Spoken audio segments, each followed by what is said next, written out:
Let me start this off by saying that Peter Terry was addicted to heroin. We were friends in college and continued to be after I graduated. Notice that I said I. He dropped out after 2 years of barely cutting it. After I moved out of my dorm and into a small apartment, I didn't see Peter as much. We would talk online every now and then. AIM was king in pre-Facebook years. There was a period where he wasn't online for about 5 weeks straight. I wasn't worried. He was a pretty notorious flake and drug addict, so I assumed that he just stopped caring. But one night, I saw him come on. Before I could initiate a conversation, he messaged me. David, man, we need to talk. That was when he told me about the NoEnd house. It got that name because no one had ever reached the final exit. The rules were pretty simple and cliche. Reach the final room of the building and win $500, 9 rooms in all. The house was located outside the city, roughly 4 miles from my house. Apparently he had tried and failed. He was a heroin and who knows what the fuck else addict. So I figured the drugs got the best of him and he wigged out at a paper ghost or something. He told me that it would be too much for anyone, that it was unnatural. I didn't believe him. Why would I? I told him I would check it out the next night, and no matter how hard he tried to convince me otherwise, $500 too good to be true. I had to. I set out the following night. This is what happened. When I arrived, I immediately noticed something strange about the building.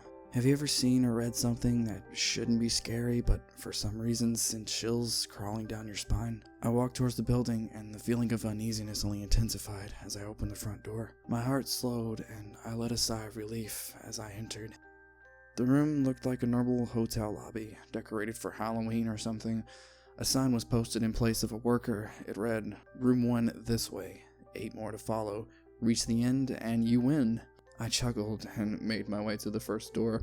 The first area was almost laughable. The decor resembled a Halloween aisle of Kmart, complete with sheet ghosts and animatronic zombies that gave a static growl when you passed by. At the far end was an exit, the only door beside the one I entered through. I brushed through the fake spider webs and headed for the second room. I was greeted by fog as I opened the door to room 2. The room definitely upped the ante in terms of technology. Not only was there a fog machine, but bats hung from the ceiling and flew in circles. Scary. They seemed to have a Halloween soundtrack that one would find in a 99-cent store on loop somewhere in the room. I didn't see a stereo, but I guess they must have used a PA system. I stepped over a few toy rats that wheeled around and walked with a puff chest across to the next area. I reached for the doorknob and my heart sank to my knees. I did not want to open that door. A feeling of dread hit me so hard I could barely even think. Logic overtook me for a few terrified moments, and I shook it off and entered the next room.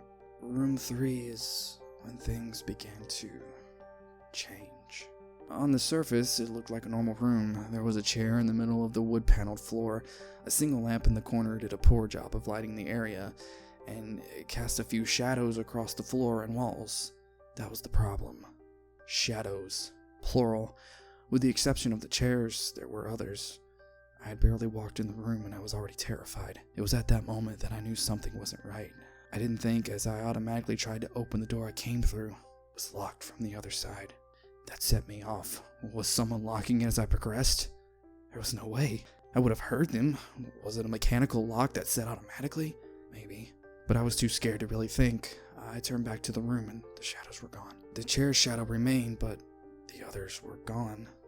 I slowly began to walk. I used to hallucinate when I was a kid, so I wrote off the shadows as a figment of my imagination.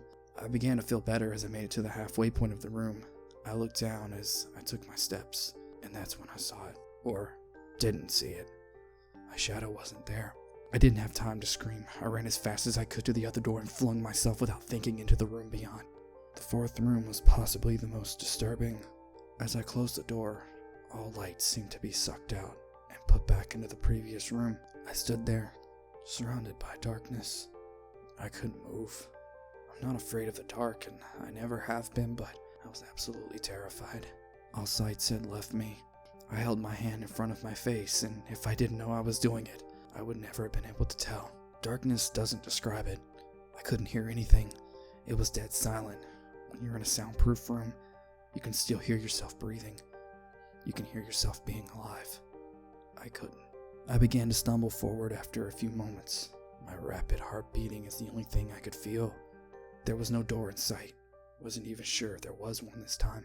The silence was then broken by a low hum. I felt something behind me. I spun around wildly, but could barely see even my nose. I knew it was there, though. Regardless of how dark it was, I knew something was there. The hum grew louder, closer. It seemed to surround me, but I knew whatever was causing the noise was right in front of me, inching closer. I took a step back. I had never felt that fear. I can't really describe true fear. I wasn't even scared I was going to die. I was scared of what the alternative was. I was afraid of what the thing had in store for me. When the lights flashed for less than a second, I saw it. Nothing. I saw nothing, and I know I saw nothing there. The room was again plunged into darkness, and the hum was now a wild screech. I couldn't hear this goddamn sound for another minute. I ran backwards away from the noise and fumbled for the door handle. I turned and fell into room 5. Before I describe room 5, you have to understand something. I'm not a drug addict. I've had no history of drug abuse or any sort of psychosis short of my childhood hallucinations I mentioned earlier, and those were only when I was really tired or just waking up. I entered the NoEnd house with a clear head. After falling in from the previous room, my view of room 5 was from my back. Looking up at the ceiling, what I saw didn't scare me, it simply surprised me. Trees had grown into the room and towered above my head. The ceiling in this room was taller than the others, which made me think it was the center of the house. I got up off the floor, dusted myself off, and took a look around. It was definitely the biggest room of them all. I couldn't even see the door from where I was. Various bushes and trees must have blocked my line of sight with the exit. Up to this point, I figured the rooms were going to get scarier, but this was a paradise compared to the last room. I almost assumed that whatever was back in room 4 stayed back there. I was incredibly wrong. As I made my way deeper into the room, I began to hear what one would hear if they were in a forest. Chirping bugs and the occasional flap of birds seemed to be my only company in this room. That was the thing that bothered me the most. I heard the bugs and animals, but I didn't see any of them. I began to wonder how big this house was. From the outside, when I first walked up to it, it looked like a regular house. It was definitely bigger on the inside. But this was almost a full forest in here. The canopy covered my view of the ceiling, but I assumed it was still there. However high up it was, I couldn't see any walls though. The only way I knew I was still inside was the floor.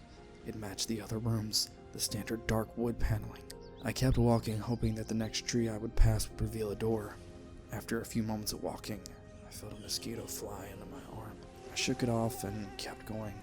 A second later, I felt about 10 more land on my skin. At different places, I felt them crawling up and down my arms and legs. A few made their way across my face. I flailed wildly to get them all off, but they just kept crawling. I looked down and let out a muffled scream, more of a whimper to be honest. I didn't see a single bug. Not one bug was on me, but I could feel them crawling. I heard them fly by my face and sting my skin, but I couldn't see a single one. I dropped to the ground and began to roll wildly. I was desperate. I hated bugs, especially ones I couldn't see or touch. But these bugs could touch me, and they were everywhere. I began to crawl. I had no idea where I was going. The entrance was nowhere in sight, and I still hadn't seen the exit, so I just crawled, my skin wriggling with the presence of those phantom bugs. After what seemed like an hour, I found the door. I grabbed the nearest tree and propped myself up, mindlessly slapping my arms and legs to no avail. I tried to run, but I couldn't. My body was just exhausted from crawling and dealing with whatever it was on me. I took a few shaky steps to the door, grabbing trees on the way for support. It was only a few feet away when I heard it, the low hum from before. It was coming from the next room, and it was deeper. I could almost feel it inside my body, like when you stand next to an amp at a concert. The feeling of the bugs on me lessened as the hum grew louder. As I placed my hand on the doorknob, the bugs were completely gone, but I couldn't bring myself to turn the knob. I knew that if I let go, the bugs would return, and there was no way to make it back to room 4. I just stood there, my head pressed against the door marked 6, and my hand shakily grabbing the knob. The hum was so loud I couldn't even hear myself pretend to think. There was nothing I could do but move on. Room 6 was next, and room 6 was hell. I closed the door behind me, my eyes held shut and my ears ringing. The hum surrounded me. As the door clicked into place, the hum was gone. I opened my eyes in surprise, and the door I had shut was gone. It was just a wall now. I looked around in shock. The room was identical to room 3. The same chair and lamp, but with the correct amount of shadows this time. The only real difference was that there was no exit door, and the one I came in through was now gone. As I said before, I had no previous issues in terms of mental instability, but at that moment, I fell into what I now know was insanity. I didn't scream. I didn't make a sound. At first, I scratched softly. The wall was tough, but I knew the door was there somewhere. I just knew it was. I scratched at where the doorknob was. I clawed at the wall frantically with both hands, my nails being filed down to the skin against the wood. I fell silently to my knees. The only sound in the room was the incessant scratching against the wall. I knew it was there. The door was there. It was just... I knew it was there if I could just get past the wall. Are you alright? I jumped off the ground and spun in one motion. I leaned against the wall behind me, and what I saw was that spoke to me. And to this day, I regret ever turning around. The little girl was wearing a soft white dress that went down to her ankles. She had long blonde hair to the middle of her back, and white skin, and blue eyes. She was the most frightening thing I had ever seen, and I know that nothing in my life will ever be as unnerving as what I saw in her. While looking at her, I saw the young girl, but I also saw something else. Where she stood, I saw what looked like a man's body, only larger than normal and covered in hair. He was naked from head to toe, but his head was not human, and his toes were hooves. It wasn't the devil, but at that moment, it might as well have been. The form had the head of a ram and the snout of a wolf. It was horrifying. It was synonymous with the little girl in front of me. They were the same form. I can't really describe it, but I saw them at the same time. They shared the same spot in that room, but it was like looking at two separate dimensions. When I saw the girl, I saw the form, and when I saw the form, I saw the girl. I couldn't speak. I could barely even see. My mind was revolting against what it was attempting to process. I have been scared before in my life, but I had never been more scared than when I was trapped in the 4th room. But that was before room 6. I just stood there, staring at whatever it was that spoke to me. There was no exit. I was trapped in here with it, and then it spoke again. David, you should have listened. When it spoke, I heard the words of the little girl, but the other form spoke through my mind in a voice I won't attempt to describe. There was no other sound. The voice just kept repeating that sentence over and over into my mind, and I agreed. I didn't know what to do. I was slipping into madness, yet couldn't take my eyes off of what was in front of me. I dropped to the floor and thought I'd passed out, but the room wouldn't let me. I just wanted it to end. I was on my side, my eyes wide open, and the form staring at me. Scurrying across the floor in front of me was one of the battery-powered rats from the 2nd room. The house was toying with me, but for some reason, seeing that rat pulled my mind back from whatever depths it was headed. I looked around the room. I was getting out of there. I was determined to get out of that house and live and never think about that place again. I knew this room was hell. I wasn't ready to take up residency. At first, it was just my eyes that moved. I searched the walls for any kind of opening. The room wasn't that big, so it didn't take long to soak up the entire layout. The demon still taunted me, the voice growing louder as the form stayed rooted where it stood.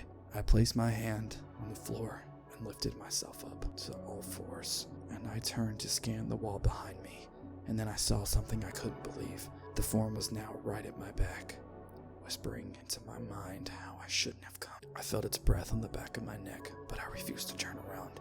A large rectangle was scratched into the wood with a small dent chipped away in the center of it, and right in front of my eyes, I saw the large 7 I had almost mindlessly etched into the wall. I knew what it was. Room 7 was just beyond that wall, where room 5 was a moment ago. I don't know how I had done it, and maybe it's just my state of mind at the time, but I had created the door. I knew I had. In my madness, I had scratched into the wall what I needed the most, an exit to the next room. Room 7 was close. I knew the demon was right behind me, but for some reason it couldn't touch me. I closed my eyes and placed both my hands on the large 7 in front of me, and I pushed. I pushed as hard as I could. The demon was now screaming in my ear. It told me that this was the end, but I wasn't going to die. I was going to live there in room 6 with it, but I wasn't. I pushed and screamed at the top of my lungs. I knew I was going to push through the wall eventually. I clenched my eyes shut and screamed, and the demon was gone. I was left in silence. I turned around slowly and was greeted by the room as it was when I entered. Just a chair and a lamp. I couldn't believe it, but I didn't have time to dwell. I turned back to the 7 and jumped back slightly. What I saw was a door. Not one that I'd scratched, but a regular door with a large 7 on it. My whole body was shaking.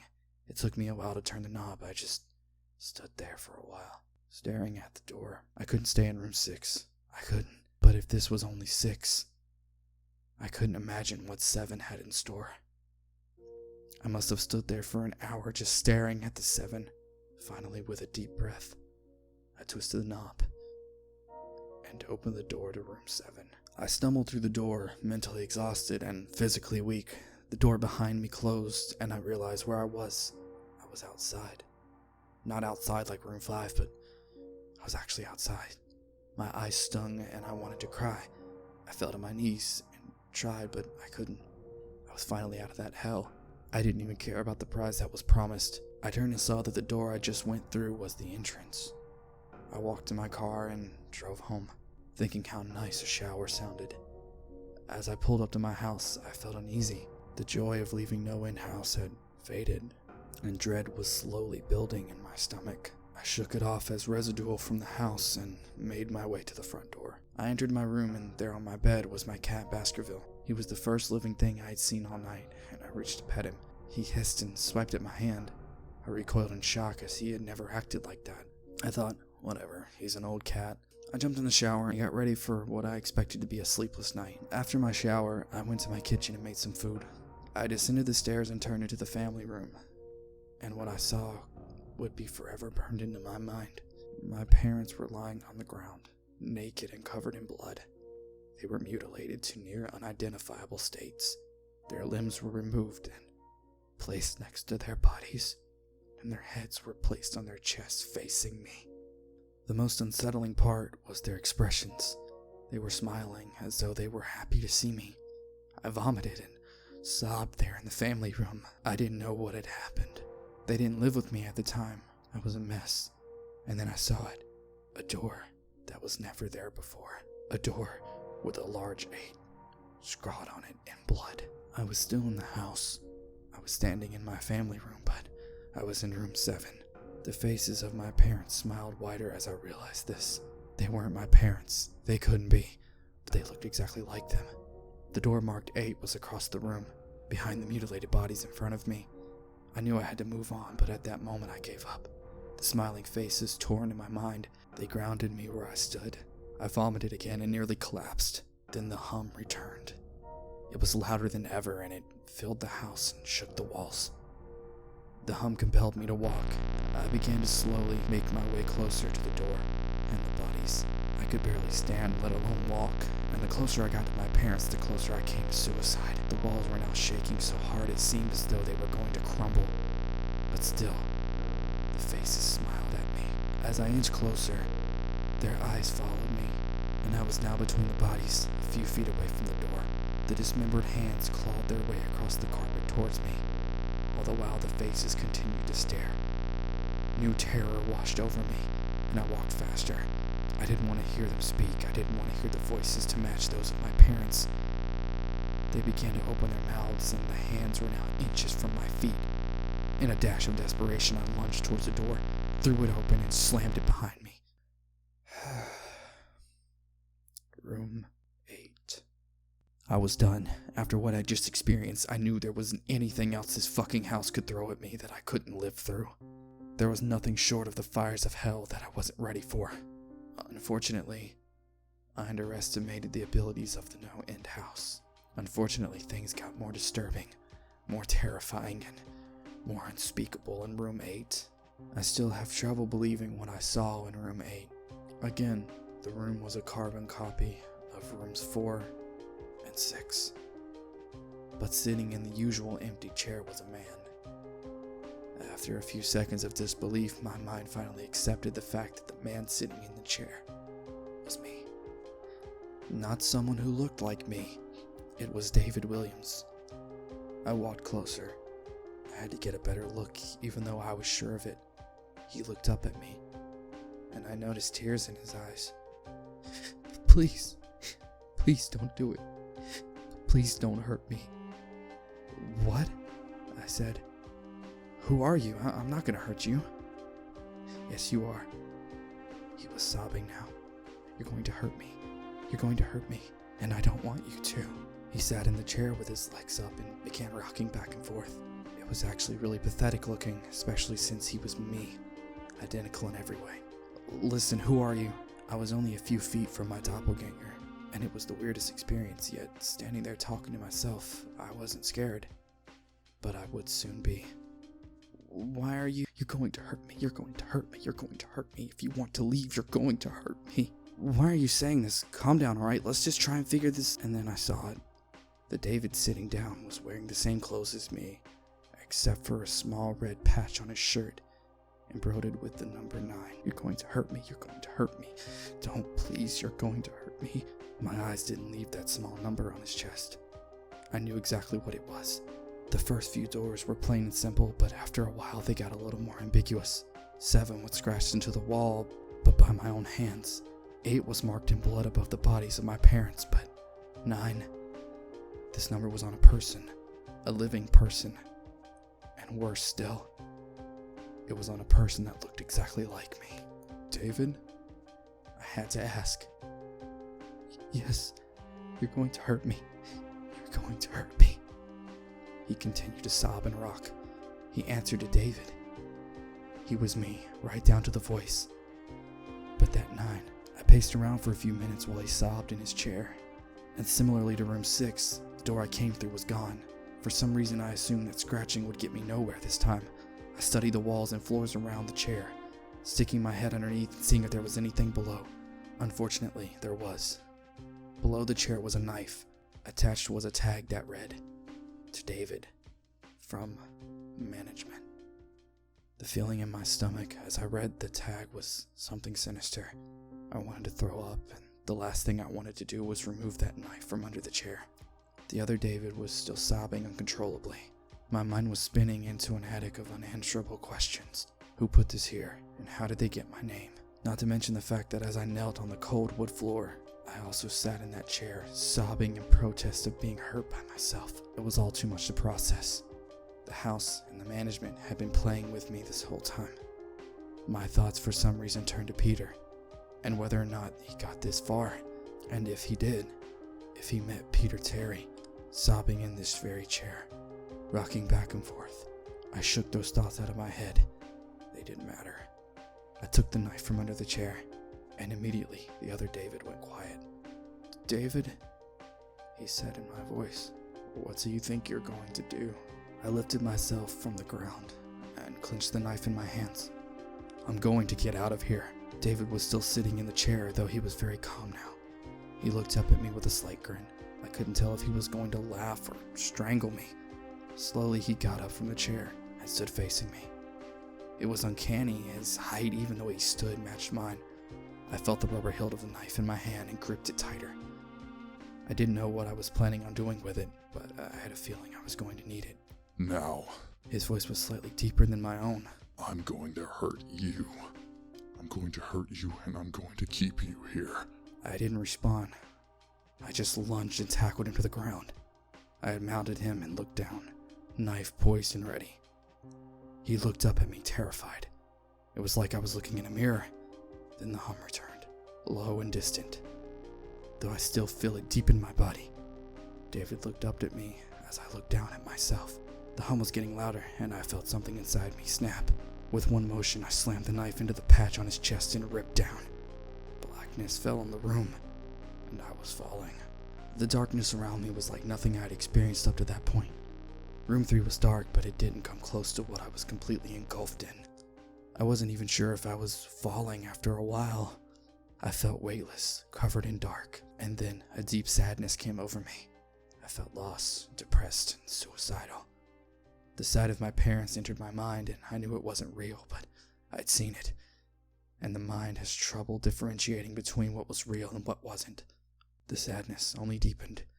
I was in room 9 for what seemed like days, the final room. And that's exactly what it was, the end. NoEnd house had an end, and I had reached it. At that moment, I gave up. I knew I would be in that in-between state forever, accompanied by nothing but darkness. Not even the hum was there to keep me sane. I had lost all sense. I couldn't feel myself. I couldn't hear anything. Sight was useless here, and I searched for taste in my mouth and found nothing. I felt disembodied and completely lost. I knew where I was. This was hell. Room 9 was hell. And then it happened. A light. One of those stereotypical lights at the end of the tunnel. Then I felt ground come up from below me, and I was standing. After a moment or two, I gathered my thoughts and senses. I slowly walked towards that light. As I approached the light, it took form. It was a vertical slit down the side of a door, this time unmarked. I slowly walked through the door and found myself back where I started, the lobby of NoEnd house. It was exactly how I left it, still empty, still decorated with childish Halloween decorations. After everything that had happened that night, I was still wary of where I was. After a few moments of normalcy, I looked around the place trying to find anything different. On the desk there was a plain white envelope with my name handwritten on it. Immensely curious, yet still cautious, I mustered up the courage to open the envelope. Inside was a letter, again handwritten. David Williams, congratulations. You have made it to the end of NoEnd house. Please accept this prize as a token of your great achievement. Yours forever, Management. With the letter was 5 $100 bills. I couldn't stop laughing. I laughed for what seemed like hours. I laughed as I walked to my car, and I laughed as I drove home.